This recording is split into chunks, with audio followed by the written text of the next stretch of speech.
The young waitress quietly wiped away a tear as she read the small note left by the limping customer. Every day she served countless faces at the roadside diner, hiding her own struggles. No one knew that 5 years ago she had lost everything in a devastating fire, left to rebuild her life at age 27. She never mentioned her past, until that rainy Tuesday when the mysterious limping man walked in. It was a dreary October evening at Molly's Diner, a modest establishment on the outskirts of Burlington, Vermont. Rain tapped gently against the windows as the evening crowd thinned out. Sarah Jenkins, a 32-year-old waitress with chestnut hair, pulled back in a practical ponytail, moved between tables with practiced efficiency. Despite her youth, her eyes carried a depth of experience beyond her years. The small silver pendant around her neck, her father's military dog tag, occasionally caught the light as she moved. Each morning she would touch it and whisper, still standing, "Dad," before starting her shift. When the bell above the door chimed at 8:47 p.m., Sarah glanced up to see a man in his mid-60s limping heavily through the entrance. His clothes were clean but worn thin, and he clutched an old leather briefcase to his chest. Rain had soaked through his jacket, and his expression carried the weight of exhaustion.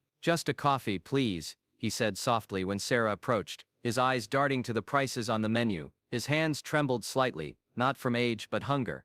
Sarah recognized the look. Without hesitation, she brought him a full plate of the day's special alongside his coffee. "Kitchen mistake," she lied with a gentle smile. "It'll just go to waste otherwise." The man's eyes welled with gratitude, but before he could thank her, the diner's owner, Tom Blackwell, stormed over. "What do you think you're doing?" he snapped at Sarah. "We don't give handouts. That comes out of your paycheck." "I'm sorry, I didn't mean," the man began, attempting to return the untouched food. "No, keep it," Sarah insisted. "I can afford it." Tom glared at them both. "You pull this again, and you're fired," he spat at Sarah. "We're running a business, not a charity." The few remaining customers pretended not to notice, suddenly fascinated by their meals or phones. Sarah stood her ground, chin raised slightly, absorbing the humiliation without complaint. "Eat," she whispered to the man once Tom retreated to his office. "Please."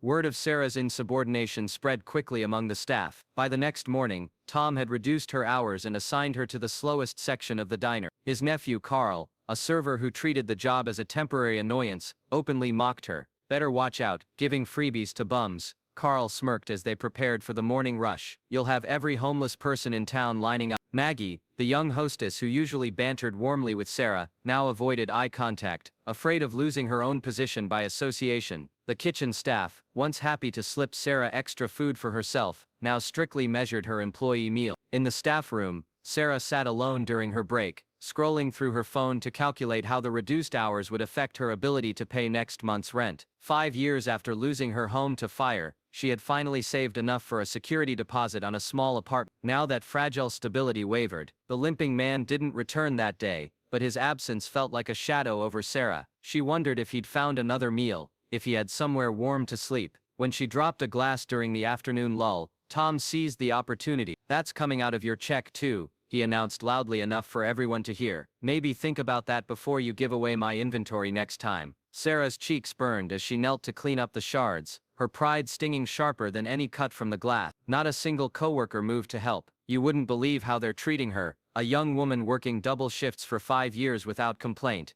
A woman who lost everything but still shows up with a smile. "How does this make you feel?" "Type wrong if you think she deserves better." That night, as Sarah locked up alone, another punishment from Tom, she paused by the booth where the limping man had sat. On the table was a simple business card he must have left behind. "Lawrence Wilson, attorney at law," it read, with an address in downtown Burlington. She slipped it into her pocket without knowing why, a small memento of kindness in a bitter day. Walking to the bus stop in the dark, Sarah felt a heaviness that went beyond physical exhaustion. For the first time in 5 years, she wondered if it was time to simply give up. The following morning, Sarah arrived to find an unfamiliar car parked outside the diner, a sleek black sedan that looked jarringly out of place among the usual pickup trucks and modest family vehicles. Inside, seated at the counter nursing a coffee, was the limping man from 2 nights before. But he wasn't alone. Beside him sat a distinguished woman in her 50s wearing a tailored suit, her posture commanding attention even in the humble setting of Molly's Diner. When Sarah entered, their conversation halted. "Miss Jenkins," the limping man stood, extending his hand. "Lawrence Wilson, I don't believe I properly thanked you for your kindness." Before Sarah could respond, Tom emerged from the kitchen, his face flushing at the sight of the limping man. "You can't harass my employees," he began, but the woman in the suit swiveled on her stool to face him. "Tom Blackwell, I'm Margaret Chambers, State Bar Association Ethics Committee. Her voice carried the weight of authority without being raised, and I believe the only harassment occurring here is what you've subjected Mrs. Jenkins to. The diner fell silent as Lawrence Wilson opened his briefcase and removed a folder. 15 years ago, he said, loud enough for everyone to hear, I was a senior partner defending veterans' rights when I was involved in a car accident that left me with this permanent limp. I lost my practice, my reputation, eventually my home. Sarah stared, uncomprehending, as Lawrence continued, but that wasn't my first time in this town. During the wildfire of 18, I was part of the disaster relief team. We evacuated 17 families, including a young woman and her father, Sarah and James Jenkins. Sarah's hand instinctively went to the dog tag pendant around her neck. Lawrence slid a weathered photograph across the counter, a younger version of himself in uniform standing beside a man in military fatigues and a teenage girl. Sarah recognized herself and her father immediately. I've spent years tracking down the families we helped, Lawrence explained. When I walked in and saw your name tag, then witnessed your kindness despite your own struggles, I knew I'd found another piece of my own history. Margaret Chambers opened her own folder. What I didn't expect to find was a pattern of labor violations, Mr. Blackwell. Unpaid overtime, illegal deductions from employee paychecks, harassment. Tom's face paled. You can't prove, actually, came a voice from behind them. Carl stood there, smartphone in hand. I recorded yesterday everything you said about taking the broken glass out of her paycheck, and I've got the adjusted time cards too. You ungrateful little, Tom began, but stopped when he realized every customer and employee was watching. Lawrence placed a hand on Sarah's shoulder. I wasn't just any lawyer, Ms. Jenkins. I specialized in labor law before my accident, and it appears I've just found my way back to practice. Sarah stood speechless, the dog tag warm against her collarbone, as the connection between past and present came into focus before her eyes. By noon, Molly's Diner had transformed into an impromptu community center. Word spread rapidly through Burlington about the waitress, who had shown kindness to a homeless man who turned out to be Lawrence Wilson, once the state's fiercest advocate for workers' rights and veterans. Local reporters squeezed into booths. Regular customers returned from their morning routines to witness the commotion, and most surprisingly, 3 more attorneys arrived, former colleagues of Lawrence eager to join what they were already calling Sarah's case. Tom Blackwell remained locked in his office, blinds drawn occasionally visible through the slats as he paced and shouted into his phone. I've worked here 3 years, confessed Maggie, the young hostess, to a table of attorneys. Sarah trained everyone. She covered shifts when our children were sick. She never complained, even when Tom cut her health care last year. A burly truck driver who came every Thursday stood up to pay his bill. Instead of leaving, he placed $20 in a jar he'd labeled Sarah's fund and set it by the register. Within an hour, the jar overflowed with bills, requiring a second, then a third container. For 5 years, you've been serving me breakfast, explained an elderly woman with tears in her eyes as she contributed. After my husband died, you were the only person who remembered how I like my tea. You think we didn't notice you? We noticed. The kitchen staff, emboldened by the day's events, revealed how Tom had been systematically shorting their paychecks for years, while threatening deportation for those who dared complain. As the afternoon progressed, an unexpected visitor arrived. Michael Jenkins, Sarah's younger brother who had been stationed overseas with the military. Sarah, he called above the crowd. When Sarah turned, her composure finally broke. They embraced as the diner erupted in applause. Lawrence tracked me down, Michael explained. Why didn't you tell me things were so bad? After the fire, after Dad, you said you were doing fine. I didn't want to worry you, Sarah whispered. You were serving our country. You had enough to worry about. Margaret Chambers approached with Lawrence limping beside her. Ms. Jenkins, we've documented 47 separate violations of labor law. The settlement value ...